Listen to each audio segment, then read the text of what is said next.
കുറേ നാളായില്ലേ എൻ്റെ കൂടെ നടക്കാൻ തുടങ്ങിയിട്ട്. ഞാൻ പറഞ്ഞ പോലെ നീ അങ്ങോട്ട് ചെയ്താൽ മതി. ഓ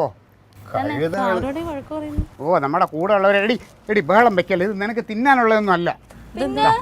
ഇതിന് കറി വെച്ചാൽ തിന്നാത്. എന്താ മീനോ? ഓ ഇതെവിടുന്ന മീൻ മേടിക്കാൻ പൈസ കിട്ടിയത്?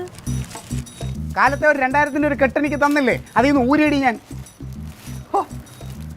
എന്തോന്നിത്, ഒരുത്തർ എവിടുന്നെങ്കിലും എന്തെങ്കിലും സാധനമായിട്ട് വന്നാൽ പിന്നെ ഉടനെ പൈസ എവിടെ നിന്നാണ് അവർക്ക് അത്യാവശ്യം അറിയണ്ടേ? ഒരു വണ്ടി കച്ചവടം ഉണ്ടായിരുന്നതിൽ കുറച്ച് പൈസ കിട്ടാണ്ടായിരുന്നു, അത് കിട്ടിയപ്പോൾ ഇത്തിരി മീൻ മേടിച്ചു. ഓ ഇതാ ഇനി അടുത്ത മുതൽ ബക്കറ്റ് മാറ്റി ഇപ്പൊ നീ കിറ്റിൽ പിരിവ് തുടങ്ങി. എടാ ഞങ്ങൾ എന്തെങ്കിലും ചെയ്തോട്ടടേ, നിന്റെ ബക്കറ്റല്ല, നിന്റെ കിറ്റല്ല, ഇത് ഞങ്ങൾ എവിടുന്നോ ഏതോ ഒക്കെ മേടിച്ച് ചെയ്യണത്. വളർത്തണ്ടേ പിള്ളേരെ, കൊച്ചിനെയൊക്കെ തള്ളയൊക്കെ വളർത്തണ്ടേ. അത് മതി, അത് അങ്ങനെ ഒരു ചിന്ത ആണല്ലോ. നീ പറഞ്ഞ കടന്നാ ബാങ്ക് കൊള്ളടിച്ചാമേ. രാവിലെ ചോദിച്ചപ്പോൾ എന്റെ ഭർത്താവ് ബാങ്ക് കൊള്ളടിച്ചല്ലേ നമുക്ക് മീൻ മേടിക്കാൻ പറ്റുള്ളൂ. കൊള്ളയടിച്ചു. ഓ ഏത് ബാങ്കളിയാ?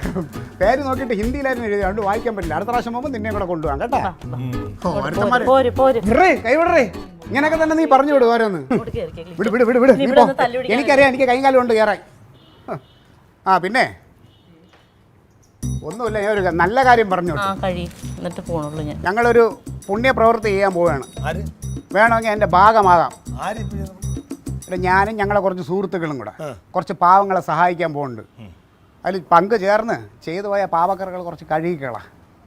എൻ്റെ പൊന്നളി, അങ്ങനെ ഒരു നല്ല കാര്യം ചെയ്യണമെങ്കിൽ ഞാനങ്ങ് ചെയ്തോളാം. പിന്നല്ലേ ഞാൻ ചെയ്ത തെറ്റിൻ്റെ പാവക്കറ ഉണ്ടെങ്കിൽ ഞാൻ കഴുകി കളഞ്ഞോളാം. അളിയൻ്റെ കറ കഴുകി കളഞ്ഞാൽ മതി. പക്ഷെ എൻ്റെ പെങ്ങളൊരുത്തി നിൻ്റെ കൂടെ ഇല്ലേ, അത് ഓർക്കുമ്പോൾ എനിക്ക് വിഷമം. അവൾ ഇതൊക്കെ അനുഭവിക്കേണ്ടി വരുമല്ലോടെ. അതല്ലേ കുറച്ച് ഞാൻ പറഞ്ഞില്ലേ, നീ മാത്രമായിട്ട് കഴിയാനും തീരില്ല. അത്രയ്ക്ക് പാവം അവിടെ സ്റ്റേഷനിൽ ഒരുത്തന്മാരെ ആളുകളെ പറ്റിച്ച് ജീവിക്കുന്നത് നീയാണ്. ആരാ പറ്റിക്കണം? നീ എന്ത് പറ്റിക്കണം? ഈ മീൻ തന്നെ ഇപ്പൊ ആരെങ്കിലും ഉടായ്പ കാണിച്ച് പഠിച്ചത്.